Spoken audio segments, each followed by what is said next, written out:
لە ئێستادا ئامادەکاریەکانی هەشتمین فستیڤالی نێودەوڵەتی دوهۆک بۆ فیلم بەردەوامە بێگومان تیایدا چەندین فیلمی درێژ و دۆکومنتاری و هەروەها کورتە فیلم بەشدارە بن و لە کێبڕکێدا بن بۆ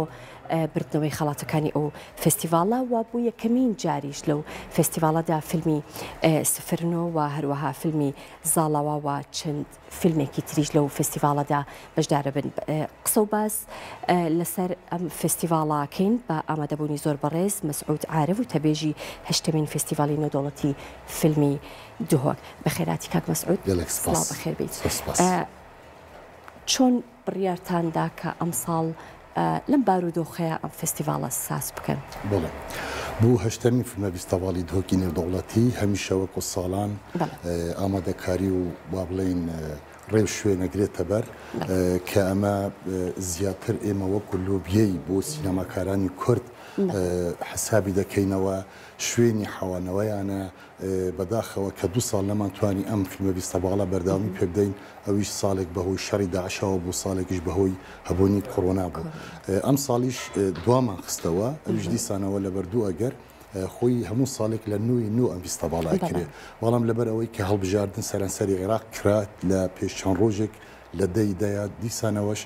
لەبەر بودجە تۆزێک تاخیر بوو ئێمەش نەمانویست ئەم دوو شتاتێک کەڵاو ببن بە پەلەپەل ئەم فستیڤالە ئەنجام بدەین بۆیە بڕیاردرا کە لە 11 یان 11 نۆڤەمبەر تا 18 نۆڤەمبەر ئەم فستیڤالە بەڕێوە بچێت زۆر باشە کەواتە بۆ ماوەی 7 ڕۆژ لە 11 بەردەوامە بێت ئەو فیلمانەی کە بەشداریان کردووە زۆرینەی فیلمەکان بەرهەمی دەرهێنەرەکانی کوردستانن یان لە دەروی کوردستانیش فیلم هاتووە بەشدارە بێت بەڵێ وەکو هەموو ساڵانە خۆی چونکە فستیڤالێکی نێودەوڵەتیە دوو بەشە بەشی کوردیمان هەیە و بەشی بیانیمان هەیە لە بەشی کوردیدا ئەم ساڵە خۆشبەختانە 45 فیلمی کوردی دەبینین لە بەشی درێژە فیلم و بەڵگە فیلم و شۆرت فیلم و بەشێکیش لەوەن لە پێش بەرکێدانە و بەشێکیش بۆ پێشاندان دیسان بەرامبەری ئەوە 49 فیلمی بیانی دەبینرێ لەم فستیڤالەدا کە ئەوانش بەشێک لە پێشبڕکێدانە و بەشێکیش بۆ پێشاندانن بە تێکرایی ئەبێتە 94 فیلم ئەم ساڵە لە هەشتمین فیلمە فستیڤالی دوهۆکی نێودەوڵەتی دەبینرێن زۆر باشە هەموو ئەو فیلمانە بە تایبەتی کوردیەکان بۆ یەکەمین جارە نمایش بکرێن چونکە ژمارەی فیلمەکان وەکو ئاماژەت پێکرد زۆرە بەڵێ بێگومان ئێمە ئەو قانونەیان ئەو یاسایە هەموو ساڵێکەیە کە بە تایبەت بۆ فیلمی کوردی دەبێت یەکەم سکرینیان یەکەم نمایش لە فستیڤالی دوهۆکەوە دەست پێ بکەین تۆزێ بەعزە ئاسانکاری هەیە بۆ بە تایبەت شۆرت فیلم درێژە فیلمەکان کە ڕێو شوێن بگرێنە بەر ئەگەر هاتو ئەم فیلمە کوردیانە لە فستیڤالێکی بەرزی دنیا بەشدار ببێ خەڵاتیشی بردبێ خەڵاتی نەبردبێ ئاسایی ئەتوانێت لە فستیڤالی دوهۆک بەشدار بێ بەڵام تەنیا ئەو شەرتەی کە ئێمە هەمانە ئەوەیە کە ئەو فیلمانەی کە لە فستیڤالی دوهۆک پێشان دەدرێت لەناو هەرێمی کوردستاندا لە هیچ فستیڤالێک پێشتر پێشان نەدرابێت زۆر باشە خەڵاتەکان چۆن جیا کراوەتەوە تە لە کۆتاییە فیلمە با بڵێن بیانیەکان لەگەڵ فیلمە کوردیەکان خەڵات بەجیا وەرەگرن یان بە تێکەڵی بڵێ ئێمە زیاتر بۆ ئەوەی هاندانی سینەماکارە کوردەکان دەین و دەکەینەوە لە بەشی درێژە فیلمی کوردیدا 4 خەڵاتمان هەیە ئەوەی تا ئێستا لەسەری ڕێککەوتوین ئەویش خەڵاتی باشترین ئەکتەری کچ باشترین ئەکتەری کۆر باشترین دەرهێنان باشترین فیلم لە بەشی بیانیدا درێژە فیلم 2 خەڵاتمان هەیە خەڵاتی ئەلماس گونای لەگەڵ خەڵاتی یەکەم فیلم یان یەکەم ئەزمون بۆ ئەو دەرهێنەرەی کە فیلمی دروست کردووە لە بەڵگە فیلمدا بۆ بەشی کوردی یەک خەڵاتە هەمان شت بەرامبەر لە بەشی بیانیشدا یەک خەڵاتە بۆ شۆرت فیلمەکانیش لە بەشی کوردیدا 2 خەڵات هەیە کە پێڵێن باشترین شۆرت فیلم لەگەڵ خەڵاتی دادوەران لە بەرامبەردا لە بەشی بیانیدا یەک خەڵات هەیە بۆ باشترین فیلمی بیانی زۆر باشە ئەمە سوودی بۆ بە تایبەتی ئەو دەرهێنەرە کوردانی کە بەشدارن لە فستیڤالەکەیە چییە مەبەستمەوەیە کە زۆرێک لە فیلمە با بڵێن بیانیەکانیش لەم فستیڤالە ئەمە چانسی ئەوە ئەڕەخسێنێت کە فیلمی دەرهێنەرە کوردەکانیش بە هەمان شێوە لە فستیڤالەکانی ئەوان نمایش بکرێت بەڵێ بێگومان ئێمە هەمیشە لە هەوڵداینە خاڵێکە دەمەوێت ئاماژەی پێ بکەمەوە کە ئێمە نوێنەری ئاسیا پاسیڤیکین ئاسیا پاسیڤیک کە وەکو با بڵێن کۆکەری هەموو فستیڤالەکانی لە ئاسیادا لە هەموو وڵاتان ئێمە نێنەری عێراق دەکەینەوە لەو فیستیڤالەدا بۆ درێژە فیلم و دیسانەوە بۆ بەڵگە فیلم لە دهۆکەوە وەردەگیرێت دیسان با بڵێن ڕەخنەگرانی دنیا کە دێن لە فیستیڤالی دهۆکدا ئەو فیلمانەی کە دەبینن فێبرێسکی پێداڵیان فێبرێشکی ئەوانە فیلمێک هەڵدەبژێرن و خەڵاتی ڕەخنەگیرانی خۆیان پێدەدەن کە لە زۆر فیستیڤالەدا ئەوانە بەشدارن بە دیدی من زێدەباری با بڵێن ئەنستیتۆی گوتێ هەیە کە ساڵانە ئەوانش پرۆژە دەکەن کە فیلمێکی کورد پاڵپشتی لێ بکەنەوە دامی دەکەنەوە سەپۆرتی دەکەنەوە بۆ ئەوەی تەجروبەکی کە بکە ئەمانە هەموو لە ناو فیستیڤالدا هەیە بۆ ئەوەی ئەبێتە پاڵپشتی بۆ ئەو سینەماکارانە هانیان دەدا دووش بێگومان ئەمە دوای ئەبێتە بازار ئەکەوێتەوە لەسەر تەلەڤیزیۆنەکان ئەکەوێتەوە لەسەر سینەماکان ئەکەوێتەوە سەر بازاری لە ناو هەرێمی کوردستاندا هەیە کە ئەو فیلمانەی لەوێ بەشدار ببن ڕێڕەوێکی باش و ڕێیەکی خۆش بیبینێ کە بکەوێتەوە لە ناو خەڵکدا لەبەرەوەدا بە دیدی ئێمە گوتمان ئەبێتە لوبیەکی باش ساڵانە ئێمە بەشێک لێ زیاد دەکەینەوە و لە بیرمان نەچێت ئێمە زۆر گرنگی بە گەنجیش دەدەین ساڵانە مەسەلە بەشێکمان هەیە بە ناوی نوهات ئەوانەی نوێ دێنە ناو بواری سینەمادا هەموو ساڵێک ئێمە وەرشۆپی تایبەتیان بۆ دەکەینەوە مامۆستەکان ڕەنگە ڕۆژێک پێش ئەوە بێن یان ئەو میێوانانەی کە دێنە ناو فیستیڤالدا ڕێنماییان دەکەن و خەڵاتی معنەویان دەدەنە ئەو گەنجانە کە لە ناو فیستیڤالدا بەشدار دەبن واتە ئێمە زۆر هەوڵ دەدەین لە زۆر لایەوە خەڵک کۆ بێتەوە لایەنەکان ڕێکخراوەکان کۆ ببنەوە بۆ ئەوەی هەمویان سەپۆرت و پشتەوانی بکەن بۆ فیستیڤالی دهۆک بۆ ئەوەی سینەمای کوردی بتوانێت بەردەوام بێ بەرەو باشتر بچێت زۆر باشە لەسەر چ بنەمایەک فیلمەکان هەڵەبژێرن بێگومان مەبەستم لە ڕووی بابەتەوە بەڵێ ئێمە ساڵانە لژنەیەکمان هەیە یان لژنەی هەڵبژاردننی فیلمەکان پێڵێن سلکشن ئەمانە بێگومان هەمووان تەجروبە و خیبرایەکی باشیان هەیە ئەو کەسانین کە شارەزان لە بواری سینەمادا ئاگان لە سینەمای دنیاە ئاگان لە سینەمای کوردیە لە سینەما کارەکانی کورد هەیە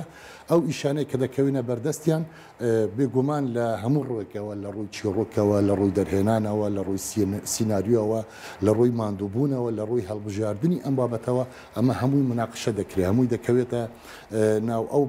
گرۆپەدا کە لەسەر ئەو ئەساسە بزانین بە چاوی سینەما و بە دیدی سینەما و بە هەوڵێکی سینەمایی جوان ئەم ئیشانە دروست کراوە بێگومان ئەوانە شوێنی خوان زۆر بە ئاسانی لەناو فیلمە فیستیڤالی دهۆکدا دەبینن بەڵێ بێگومان ئەوەندەی کە تۆ ئەزمموی بینینی ئەو فیلمانە و بەشداری کردنی فیلمی دەرهێنەرە کوردەکان بێگومان لەگەڵ فیلمە بیانیەکانە ئەگەر بەراوردێک بکەی چ نزیکایەتیەک هەیە یان سینەمای کوردی توانیوێتی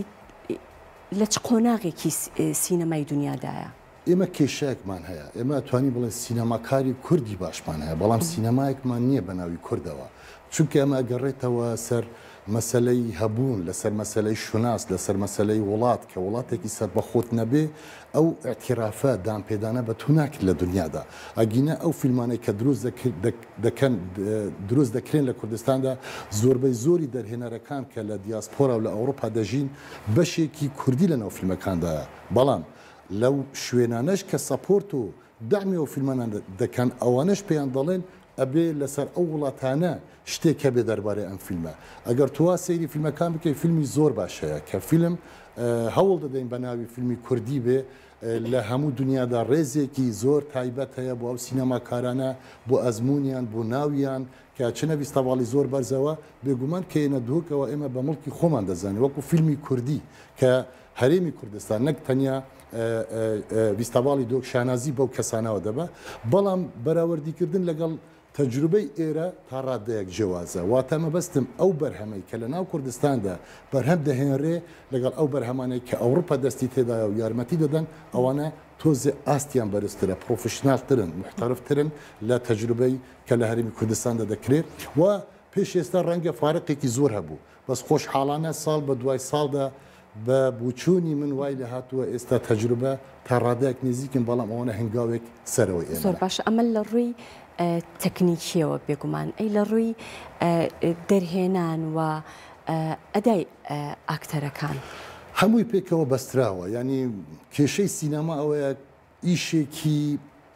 جەماعیە ئیشێکە بە تەنیا تۆ ناتوانانی دەرهێنان جیا بکەیتەوە لە چیرۆک جیا بکەیتەوە لە ئاکتینگ جیا بکەیتەوە لە تەکنیک لەبەرەوەدا تا هەموو شتەکان کۆنە ببنەوە بووە من ئەڵێم ئەوانە زۆر ڕەحەتر ئیشەکەن ئەوانە وەکو ئێمە پەرت و بەڵاو نین ئەوانە لەسەر شێوازێکی زانستیانە کە دێنە ئێرە حسابی هەموو شتێکیان کردووە لێرە لەگەڵ ڕێزم زۆر شوێنەیە کە ئەبێ سەپۆرت و پشتەوانی بکە لەو ئیشانە لەو بەرهەمانانە کێشەی ئەوە تێدا کە ئێمە بە بودجەیەکی زۆر کەمە میشانەیەکەین ڕەنگی ئەوەنە بە بودجەیەکی زۆر باشە میشانە دەکەن ئەگینە ئەو چانسە بۆ دەرهێنەرانی کوردی ناو هەرێمی کوردستانی جدا دروست بێ متەسەوەر دەکەم ئیشی زۆر باش و زۆر پرۆفشنال بیکەن ڕاستە بگومان لە هەموو دنیاە سینەما بزنسێکی زۆر گەورەیە ئێمە لەگەڵ هەبوونی فیلمی سینەماییشدا بەڵام لەو ڕۆ لاوازین ئەمە هۆکارەکەی بۆ چێگەڕێتەوە ئەمە هۆکارێکی ئەبێ باسێکی دوور و درێژ لەسەر و بابەتە بکرێ ینی بە تەنیا ئەوە ناکەوێتە سەرشانی سینەماکاران بە تاکیدەوە کەوێتەوە لەسەر شانی حکوومەت کە بە تێکڕایی پلانێک کە بێ ئەو پلانە ئێمە دیراسی بکەینەوە ئێمە چۆن ڕێڕەو ببینین چۆن ئێمە سینەما بکەینە کولتورێک لە ناو خەڵکی خۆماندا چۆن مناڵەکانی ئەوروپا لە مەرحلەی ابتدائیەوە هەفتە جارێک تەخسیز دەکەن بە عایلەوە ئەچن سینەما بینن فیلم ببینن ئێمە جارێ نەگەشتوینەتە ئەو پلانە ئەو تەختیتە ئەو ڕێیە کە لەسەری بچینەوە زێدەباری باسمان کردەوە ڕەنگە زۆر شەریکات هەیە لە دنیادا کە سەپۆرت و پشتاوانی لە فیلمەکانی خوان دەکەن لە بابەتەکانی خوان دەکەنەوە ئێمە جێگای داخە لە هەرێمی کوردستاندا زۆر کەم کەس هەیە کە دەوڵەمەند بێ لە ئەو بابەتانە بێ بەخاوەن ئەو بابەتانە بێ سەپۆرت و پشتەوانی لەو بابەتانە بکاتەوە بۆ ئەوەی ئێمەش بتوانین دەنگ و ڕەنگی خۆمان لە هەموو دنیادا بیچەسبێنین یعنی نمونەی زۆری هەیە نەک لە کولتورەوە لە هەموو شتێکی ژیاندا کە خەڵکی ئەوروپا گەشتونەتە ئاستێک چون شتەکانی خوان دەپارێزن بەداخەوە هێشتا ئێمە نەگەشتوینەتە و ئاستەوە کە گرنگترین شت بە دیدی من کولتوری ئێمەیە ئیش بۆ ئەو بکەینەوە کە کولتوری خۆمان بیپارێزین زۆر باشە هیچ ڕێنمای یەکتان هەیە بۆ دەرهێنەران بە تایبەتی ئەوانەی کە ساڵانە ئەیانەوێت لە فستیڤالەکەی ئێوە بەشداری بکەن بۆ ئەوەی کە بابەتەکانیان بەو شێوەیە بێ یاخود هەندێک سیناریۆیان هەندێک چیرۆک هەیە ئەوان بتوانن لەسەر ئەو چیرۆکانە کار بکەن لەبەرەوەی کە هەم ئاشنایەتی دروست ببێت لەگەڵ دەرهێنەرە با بڵێن بیانیەکان و هەم ئەوان بتوانین ئاشنا بکەین بە چیرۆکەکانی خۆمان و هەروەها بە کللتوری کوردیش با بڵێن. لەسەرم بابەتە ببوورە ڕێنمایی ناکرێت یعنی ڕێنماییەکانی مە ناتوانانی بەش دەرهێنەرە بێن بەڵام لە هەموو دنیادا بتەوێنەتەوێ کە هەر ویستاڤالێک کەوێتە ناو ئیش و کار و هەڵبژاردننی ئیشەکان و فیلمەکانەوە کۆمەڵی شت هەن کە ئێمە پێڵین دیدی مرۆڤەتی دیدی ئینسانی ڕەنگە کابراک فیلمێکی دروست کردووە لە وڵاتێکی کەیە لە وڵاتێکی ژێردەستە لە ویستاڤالی دۆکە زۆر بە خۆشحاڵیەوە مەسەلەن ئەو میلەتانەی کە ژێردەستن تەعاتفمان لەگەڵەوەنە هەیە لە بیرم چوو مەسەلە بۆ ئەم ساڵێمە بلۆکی فیلمی ئەفغانیمان هەیە کە لە دە فیلم پێک دێتەوە لەگەڵ دوسێ میوانیەوەی یەکێک لەوانە دەرێنەرە سەدیق بەرمەک دەرهێنەر ئەفغانستانیەکە کە بەخۆشی سەرۆکی ژووری فیلمە بیانیەکانە واتە ئێمە ئەو ڕێە دەکەینەوە کە فیلم بە باشی دروست کرابێ وەکو بابەت و بویەرێکی گەرم بێ لە دنیادا مرۆڤ تێدا گرنگ بێ مافی مرۆڤ تێدا گرنگ بێ گرنگیدان بە ئافرەت بێ گرنگیدان بە عەدالەت بێ ئەم هەموو شتانە مەجال و پانتاکی زۆر باشە لە ناو فستیڤالی دۆکدا کە بتوانێت شوێنی خۆی بگرێت زۆر باشە ئاماژەت بۆ کرد کە ژمارەیەکی زۆر فیلم ئەم ساڵ بەشداریان کردووە بێگومان لە ماوەی 7 ڕۆژە ئەم هەموو فیلمە با بڵێن ئەم ژمارە زۆرە فیلمە نمایشەکرێت دواتر خەڵک ڕەنگە پێیان خۆش بێت یان دەرفەت نەبوو بێ ئەو فیلمانە ببینەوە بە تایبەتی فیلمە بیانیەکان دواتر لە سەر شاشەکانی سینەما نمایشەکرێنەوە ئەوە چکە گرێدراوی ئالیەتی ئیشی ئێمە نیە یعنی ئەو ئیشەی ئێمە دەکەین ئەوانە بە تەنیا فیلمی خوان دەنێرن بۆ فستیڤال دوای ئەوە لاانەکانی کە ئەتوانن پەیوەندی بە لینکەکانی ویستەڤاڵەوە بکەن بوو نمونە هەم سەردانی ویستەڤاڵ بکەن هەو ئەو فیلمانە ببینن یا ئەگەر هات و پێیان خۆش بوو فیلمێک لەو فیلمانە لە کەناڵێکی تەلەڤیزیۆنیە لەسەر شاشەکی سینەمایی نمایش بکرێ ئەوە ناتوانن کۆنتاکت لەگەڵ ئەو خەڵکە بکەنەوە چونکە ئێمە کۆنتاکتی بۆ ئەو جارە لەگەڵ ئەو فیلمانە دەکەینەوە بە تایبەت فیلمە بیانیەکان کە دێن بۆ ناو ویستەڤاڵی دهۆک بوو دوو جار پێشان دەدرێ یا بوو دوو ڕۆژی جیاواز پێشان دەدرێ لە خلال ئەو حەوت هەشت ڕۆژەیە بەڵام دوای ئەوە ئەکەوێتەوە سەر پەیوەندیەکانی ئەو لانانە چۆن ئەتوان ئەو فیلمانە بە بەرداوامی بێنە لەناو ئێمەدا پێشانی بن اینجا من پێش ئەو خاڵاڵی خۆزگە موسسەکانی ئێمە کۆنتاکت لەگەڵ فیلمە کوردیەکان دروست بکەن ئەو فیلمانە لێ بدرێت کە ئەوەی لە ویستەڤاڵی دۆکە لە سلێمانی و لە هەولێر و لە کەرکووک و لە هەموو هەرێمی کوردستاندا بینەر بیبینێ ئەو لینکانە دروستکەن لەگەڵەوە نابێتە جێی خۆشحاڵی و ویستەڤاڵی دۆک بۆ ئەو خاڵە بیر لەو مەسائلانە ئەکاتەوە بووە شەو ویستەڤاڵە دامەزراوە. زۆر ڕاستە. بابەتی ژینگە ئەمساڵ تا چەند ڕنگدانەوەی هەیە لە فستیڤاڵەکەیە؟ بەڵێ فۆکسی ئێمەوەکو ویستەڤاڵی دۆک ئەمساڵ لەسەر پاراستنی ژینگەیە چکە بابەتێکی زۆر گەرمە لە دنیادا ئێمە چۆن بتوانین ژینگە بیپارێزین ئەو ژینگە پاراستنە لایەنێک بەرامبەر ئەوە بەرپرس نییە یا حکوومەتێک بەرامبەر ئەوە بەرپرس نییە ڕەنگە ئێوەش دەبینن لەم چەند ڕۆژەکە هەموو سەرۆکەکانی دنیا هاتنە سەر خەت کە باسی ئەوە دەکەنەوە بە تایبەت ئەو دارستانانەی کە سۆتان کە زۆر ئەمە